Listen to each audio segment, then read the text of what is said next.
As we get older, something subtle starts to happen. Not in our hearts, we still love deeply, but in our habits. We begin to move through life on autopilot, repeating little patterns we don't even notice. The sighs, the complaints, the old stories, the way we react. And without meaning to, these small habits start building quiet walls between us and the people we care about most. The hardest part? No one tells us. They just smile politely and slowly drift away. That's why in this video, we're going to uncover 13 quiet habits that secretly drive people away and how you can gently let them go so the people you love feel safe, seen, and close again. Getting older is not a weakness, it's a privilege. It means you've gathered decades of stories, lessons, and strength that younger hearts haven't yet lived through. But as the years pass, it becomes easy to forget that relationships still need nurturing, just like they always did. The truth is, staying close to people isn't about trying to be younger or keeping up with every new trend. It's about staying warm, curious, and open. Studies show that strong social connections are one of the biggest predictors of happiness, health, and even longevity after 50. So this isn't about blame. It's about reclaiming your power to stay connected, to make your presence feel like a gift, and to keep your relationships full of life. As we get older, life can start to feel heavier. The knees ache, the prices climb, and the world seems to spin faster than we can catch up with. It's only natural to vent now and then. Everyone needs to release frustration. But when complaining becomes the main language we speak, it quietly pushes people away. It drains the room of light. Friends may start to hesitate before calling because they know every conversation will leave them feeling heavier. The fix isn't to hide your struggles, but to balance them. Try sharing one small joy before a complaint, something that made you smile today, even if it's tiny.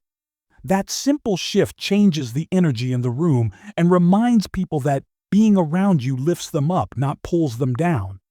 Health challenges become a bigger part of life as we age, and it's normal to want to talk about them. But if every visit becomes a rundown of symptoms, medications, and doctor's appointments, people can begin to feel like they're stepping into a clinic instead of your company. Your loved ones care deeply about your well-being, but they also crave glimpses of you, your mind, your humor, your curiosity. Talk about what you're reading, the music you've rediscovered, or something funny you saw online. It reminds people that you are more than your ailments. You are still fully alive, still growing, still interesting. That spark keeps relationships vibrant and two-sided instead of heavy and one-note. By the time you reach your 50s, 60s, or 70s, you've lived through more than most: wars, heartbreaks, victories, lessons hard-won. Your perspective is valuable, but it can quietly become overpowering if it leaves no space for others to breathe. When every conversation turns into a debate to be won, people begin to feel unheard and small. One of the most powerful gifts you can offer is the sentence, "I see where you're coming from." It doesn't mean you have to agree. It means you're choosing connection over control. Listening first, then gently offering your view makes people feel respected instead of corrected. And respect is the foundation of closeness, no matter your age. This is a quiet habit no one wants to talk about, but it matters deeply. As the years pass, it can feel exhausting to keep up with grooming, or it might seem less important when days blur together. But hygiene isn't just about looking clean. It's about showing the world and yourself that you still care. When someone visits and is met with unwashed clothes or stale air, they may not say a word, but they might not come back either. Small acts, brushing your teeth, combing your hair, wearing fresh clothes, speak volumes. They say, "I value myself and I value your presence here." That sense of dignity draws people closer, not out of obligation, but out of warmth and respect. Sharing memories is beautiful. It's part of the richness that comes with age. But when every conversation becomes a tour through old decades, it can leave no space for the present. Your children and grandchildren want to share their lives with you as they are now, their music, their work, their triumphs and struggles. If every moment with you is anchored in how it used to be, they may stop offering glimpses of who they are becoming. The key is balance. Share your stories, but then turn the spotlight outward. Ask questions, be curious, and show excitement for what's happening in their world. That simple shift makes people feel seen and keeps your relationships alive in the present, not just the past. It's easy to look at younger people, their fast talk, their phones, their fashion, and shake your head. But when criticism becomes the main way we see them, they stop wanting to be seen at all. Constant disapproval makes people feel unwelcome, like they can never measure up. The truth is, every generation is just trying to find its way, just as yours once did. Instead of pointing out what's wrong, try noticing what's remarkable: their creativity, their drive, their courage to be different. When you speak life into them instead of doubt, they lean in.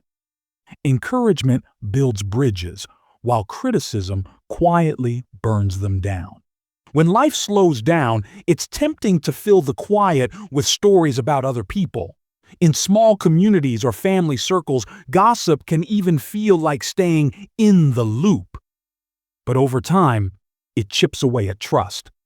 People start wondering, if they talk about others to me, are they talking about me to others? Meddling has the same effect.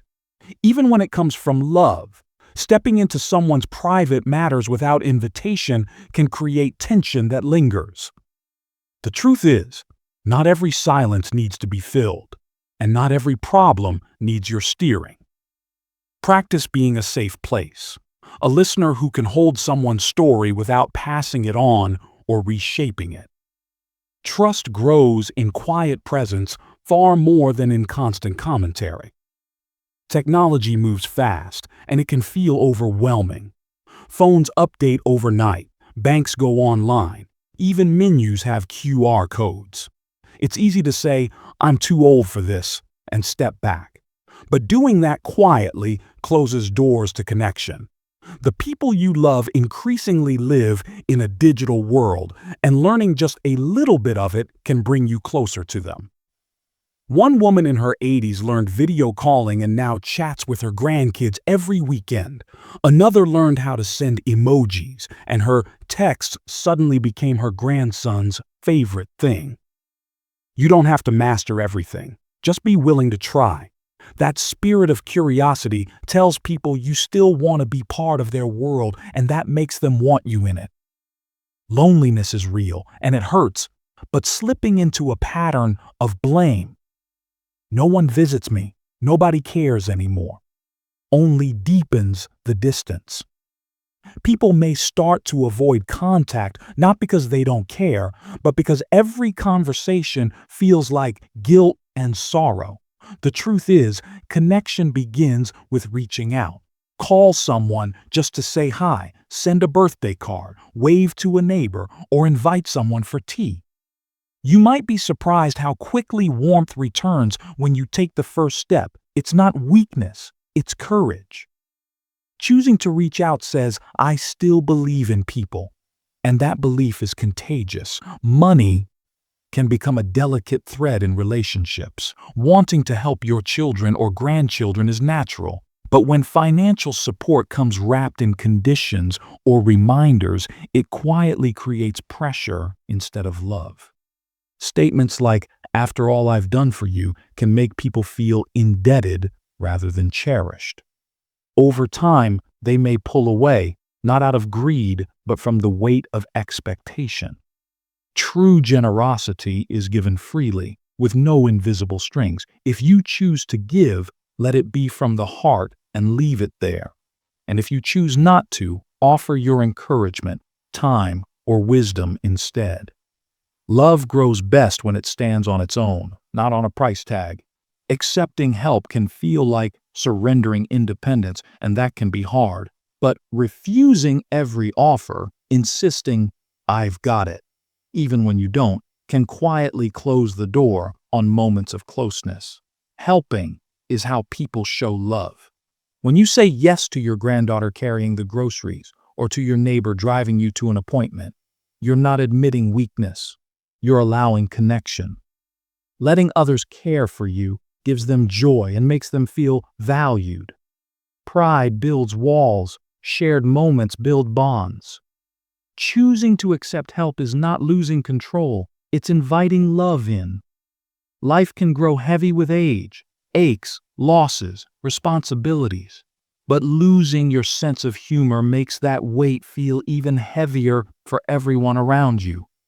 People naturally gravitate toward warmth, and laughter is one of the quickest ways to create it. You don't have to crack jokes or be the life of the room. Just keep a soft smile, be willing to laugh at small absurdities, and allow moments of lightness to break through.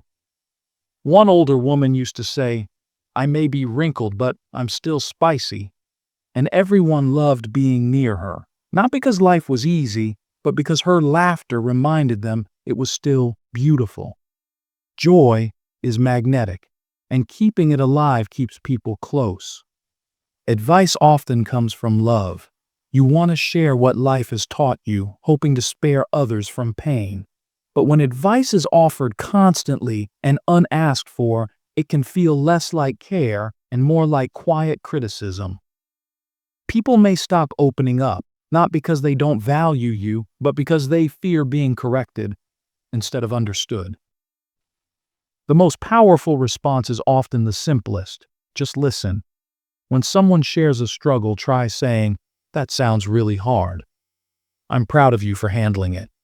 That single sentence builds more trust than a list of solutions ever could. When they want your guidance, they'll ask. Until then, being a safe listener speaks louder than any advice. Growing older doesn't mean growing distant.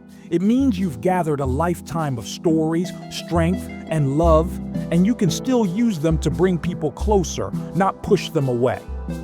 You don't have to change overnight. You don't have to be perfect.